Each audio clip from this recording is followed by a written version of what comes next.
Hello, I'm Jonathan Clyde, owner of the Clyde Design Group, Fine Custom Cabinetry in Oakland, and welcome to this edition of the Killen Report. I'm delighted to welcome today's guest, Mr. Michael Killen, the namesake of this program. Michael, as many of you are aware, is a great entrepreneur, activist, and a wonderful artist. So we're delighted to have you here, Michael. Thank you, Jonathan. Good to see you again. Thank you so much. Well, we're actually going to be picking up on a conversation that you and I began a few months ago about the artistic endeavor that you are pursuing in basically painting California's energy plan. And since the time that we last spoke, I know that there must have been and have been and are continuing to be many things going on with your project. So I'm delighted that we have this time, and it's only a half an hour, to bring our viewers up to speed on what you're doing. And just to review a little bit, what was it about this plan that made you decide to take this challenge on of painting the plan? I would say the importance of California, the importance of California's climate plan, and the potential of what California has learned and what they have put together in this plan, how it can help other states, other countries develop their own or enrich their own climate plan. And so I decided to paint the plan. I tend to like big challenges. And since we talked last, if it was 60 days, it took me at least 35, 40 days to figure out how to cut this beast. Got it. So when we talk about painting the plan, from your point of view, what does that mean? What's meant by painting the plan? It's identifying key aspects of the plan that are important and then articulating them on canvas so that the imagery helps people understand the plan. So it's interesting. To my knowledge, I don't think there are a lot of artists that are painting plans. I think that's kind of a unique thing. So talk with me from the artistic point of view about the idea of literally painting a word-based document and turning that into a piece of art. Yeah. Now, I know you know the great Harry Cohen. Yes. You know, he's a grandmaster artist, and he also has said, and he's a historian, he said, I don't think anyone has ever painted a plan. Right. So I've had to struggle to figure out how to go about articulating the plan on maybe 5 or 6 large canvases, 15 by 6 foot canvases. The way I cut this beast, to be able to attack the challenge, was to notice that this plan has 6 sub-goals. And I have looked at each one of the goals, and then I've started to think deeply how to articulate the goal so people could understand it. Well, I'm excited to talk a little bit later about those 6 actual specific sub-goals, as you refer to them as. So in thinking about them, what's the thought process that's used from your point in getting all of this together and making it something coherent? The thought process is to have tried to study the plan. This is a monster. It is huge. And at some point, I decided to think about the goals and try to understand them. So the thought process is to study. Study each of the goals and other aspects of it until I started to get a feel for what that goal really was all about. And then I decided to pick one of the goals and to start painting it. And once you have the facts, let's say, it's just like if you're looking out on a landscape and you're going to paint that landscape, you look at what you have, where the trees are, where the ocean might be, where the lakes are, and then an artist will start painting them. I look for where the issues are, where the interconnectivity between the goals and the strategies, one goal and another. I look for that kind of information. I think to the layperson, looking at a landscape and painting a landscape, having it really in front of you in something as a visual versus taking text and painting text. So how do you make that transition from text to imagery? When you have a sense of, in this particular case, the goal, and we all know, it's good to know something about plans. You know, there's always a vision, a mission, there's goals, there's strategies for attaining the goal, and then sometimes there's also principles that you have that help govern the actions of the strategies. It's good to know all of that. You know, the structure of planning, and then to say to yourself, turn it into imagery. Find a way to connect the pieces, the elements of the goal, connect them together logically in a way, and find the imagery that helps articulate it. And I can give you one example.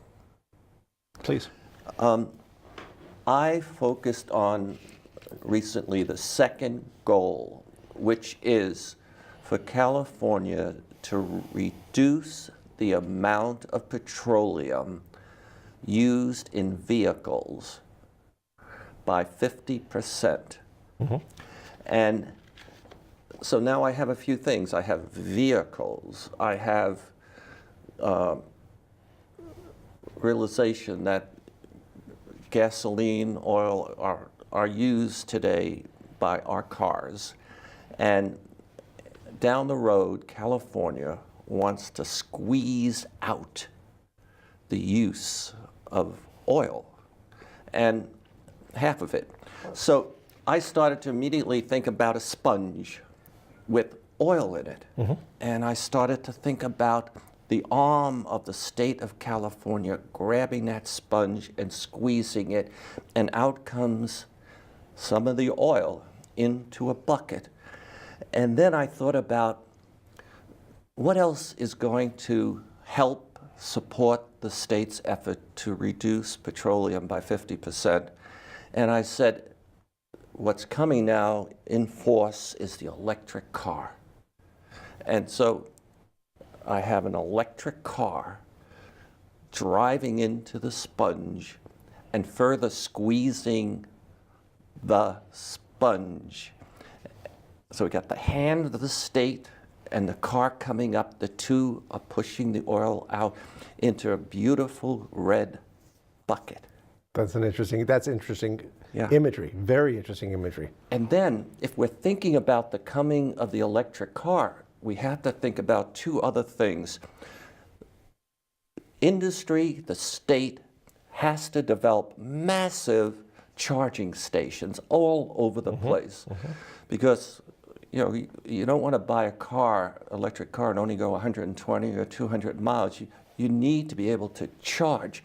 So then I start building this web into the picture of charging stations that are coming in.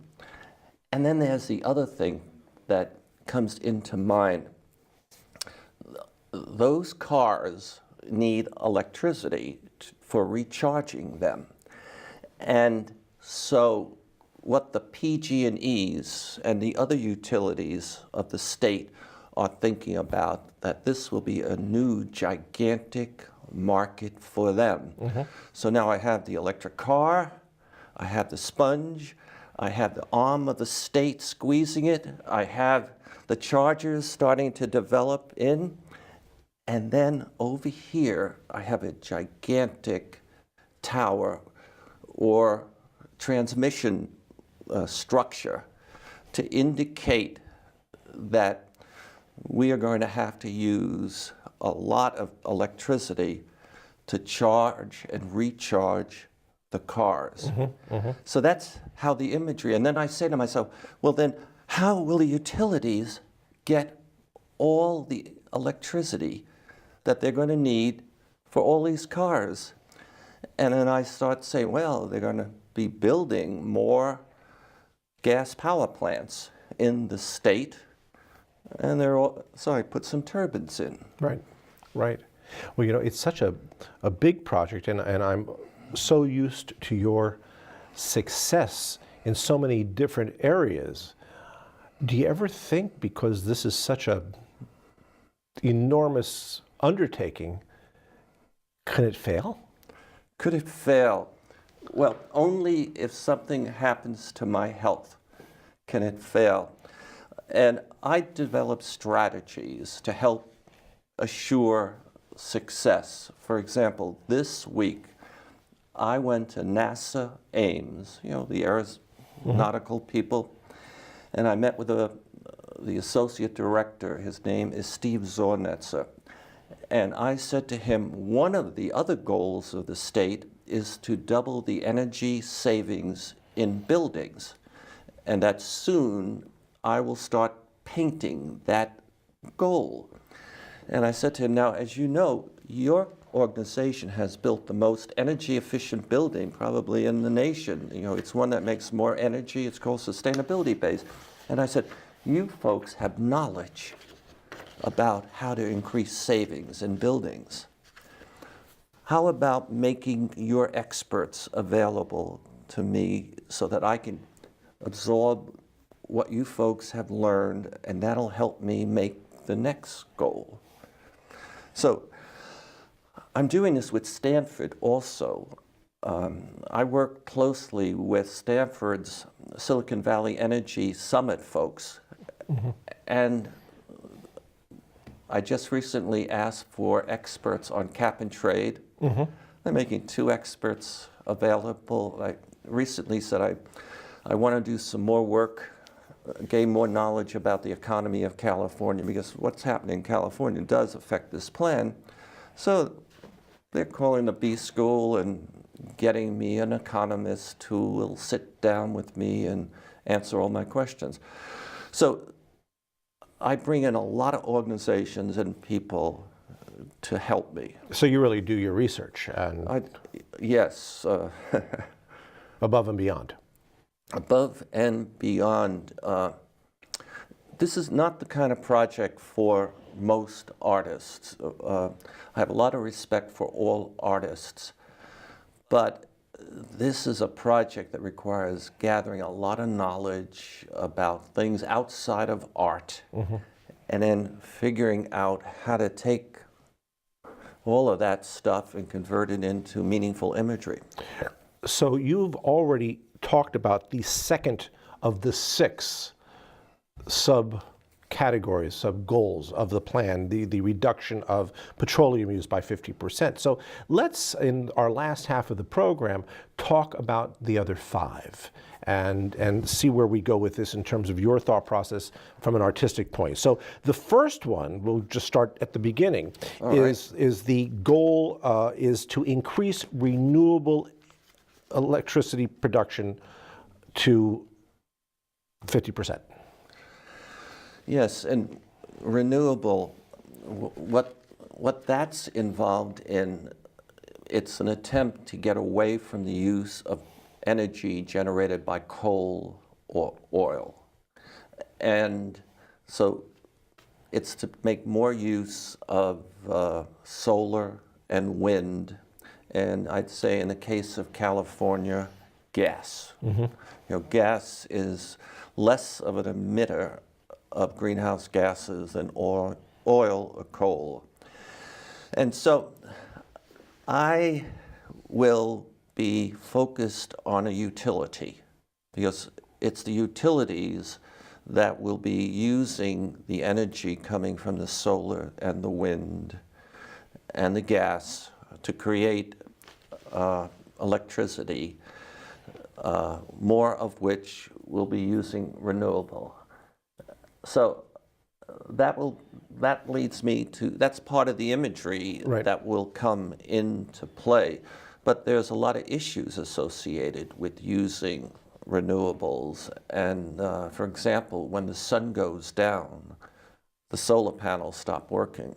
And when the wind stops, the wind propellers or whatever stop, and we have some problems. And there are some things that are needed to come into play to make those sources of energy work more effectively with the utilities. Right. And one of the other sub-goals of that is that all existing buildings double their energy as well, right? Yes. So that's the one where I'm relying to some extent on NASA. And when I was dealing with working with NASA the other day, they informed me that they have put a plan together now that's apparently been approved by top management of NASA to basically build a future campus or a future city that will have buildings in it, new buildings in this case, that are much, much more energy efficient than all the other buildings around. And I'm going to be tapping into their knowledge. They plan to make extensive use of AI, artificial intelligence. And so NASA's come up with this vision of using artificial intelligence and some other things to create this small city. And I'm going to be working closely with them to come up with the imagery for goal number 3. For goal 3, which then leads us into the fourth goal, which is really reducing the greenhouse gas emissions from natural and working lands as well. So, okay, and that's very much agriculture. And I want to jump first back to the first goal for a second. I should make this point. The reason I picked vehicles first, the transportation sector, that is the biggest area now that where we need to reduce emissions, transportation. That's why I picked that particular area. And it's going to be very, very difficult for the state to attain its goal in that area. Working land is very much agriculture. And probably in that topic, it's also forestry. We are now facing a terrible situation. There's been a lot of rain at times, and then there's been great droughts.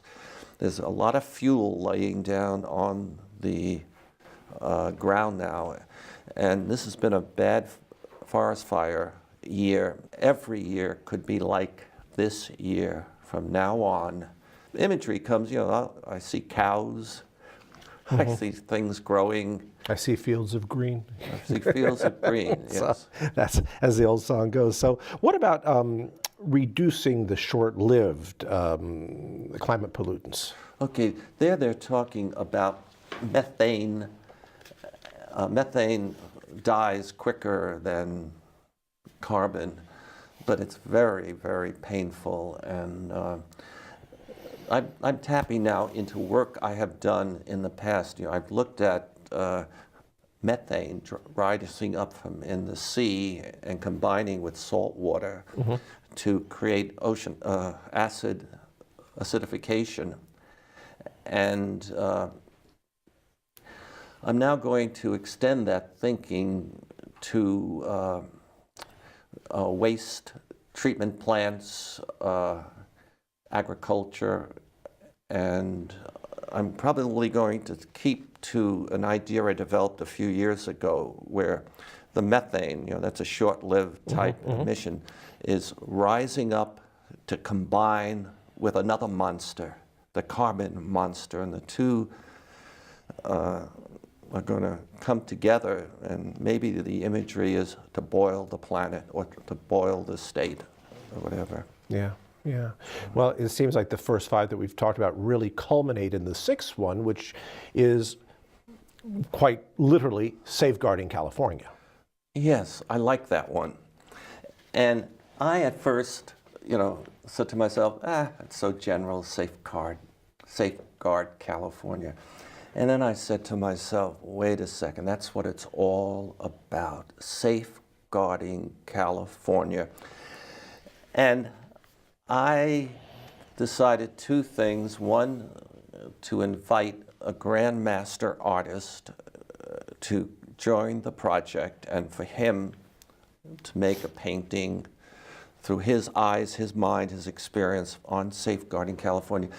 And I decided to do something wild. If one looks at California's plan, you can see slightly under the surface there are some important thoughts, and so one of them is sustainability, resilience, adaptation, and mitigation. I'm taking those 4 thoughts, and one could say they're 4 basic tactics that underline the plan, and I'm going to make a 15 by 6 foot painting that articulates those 4 very abstract. And I think you know, I've done a lot of work with the term sustainability. For NASA, I made the 24-foot painting Sustainability. And then for a Stanford event, I made Resilience of America, 24 feet. And that's where I established for myself, or maybe the rest of the world, whatever, a massive infinity sign to represent sustainability. And then chopping into sustainability led me to come up with a painting on resilience. And so I'm now looking for symbols for adaptation and mitigation. That's terrific. And what is the time frame for the completion of this painting and these projects? Well, I'm sort of thinking that it would be August. I will end this project in August of 2018. Okay. And it has something to do with, in September, California is going to have its Global Energy Summit in San Francisco. And Governor Brown is committed to helping demonstrate to the world that California's climate plan is helping our economy, in creating jobs, and helping to keep California safe. So I'm going to finish whatever I'm going to do in August, and I would expect the governor's office at some point to call and ask me to talk about making the art, which is about their plan, which helps explain their plan, available for the event. That's great. So that's the event, which is I'm assuming an invitation-only event. Where will the general public have a chance, when this is complete, to view this and have this experience that you're providing? Well, so far, Stanford has stepped up and has booked some of the art of this project for an all-day event they're having on June 22nd. It's the Stanford Silicon Valley Energy Summit, and this will be, I don't know, the 6th or 7th year in a row. I get the lobby, and I get, you know, we put a 24-foot painting in a lobby and another couple, and so some of the public will get to see it then. And at the same time, as you know, I make a lot of TV shows. I'm a talk show host, and I invite a lot of the experts who are helping me, subject matter experts, and I'm going to be bringing them out one after another on my TV show, and people can go to YouTube and whatever. And I'm sure before August, you know, NASA has on 2 or 3 occasions displayed my work at its facilities, and I would they'll probably take it some of my art before August. And the United States Department of Commerce also has taken my art for their big events. So, but I'm focused right now on making the art. Right. And to that end, I think you've whet at least my appetite, and I'm sure some of our viewers as well. When do you think it's going to be possible to maybe take a look at one of these 6, is how you've interpreted? Well, one could take a look at, I'm including my 24-foot painting Sustainability in this group, and my 24-foot Resilience of America. And I'm also including in this group George Shultz's energy and climate recommendations to the president. It fits in there. But I'm already starting to share goal number 2, which is reduce energy of the oil in the transportation sector. I'm starting to show some of the early work I'm doing in that particular area. I'm going to wrap up that painting in the next few weeks. That's neat. Yeah. That's great. Well, you obviously and always have been a gentleman of great vision, and taking on these very large projects like this. What's next? What are the next big projects that you're thinking about? I'm not sure. Ideas come to me all the time, but as soon as I announced that I was going to interpret California's climate change plan, I started receiving information about France's climate plan. And I said to myself, well, it looks like there's some people out there interested in me when I finish California producing a series of paintings that help the world understand France's plan. So that's very much on my mind. And I think that's probably going to be next. Mm-hmm. But who knows what's going to happen? You know, I might start doing some paintings on the cyber threat of Russia to the United States and how all that stuff works. Who knows? I might take on fake news. Right. You know, I've had thoughts about doing the evolution of the computer and communication industry to where we are today with social media and everything. But right now, I hope the French government calls me and says, Michael, would you start working in September or October on articulating our plan? Right. Well, we forget sometimes how large the state of California and the significance it plays on the global stage, literally, and France and California. It's very kind of similar. They're tied for, I think, the two sixth largest economies. 5th or 6th, yes. Of the world.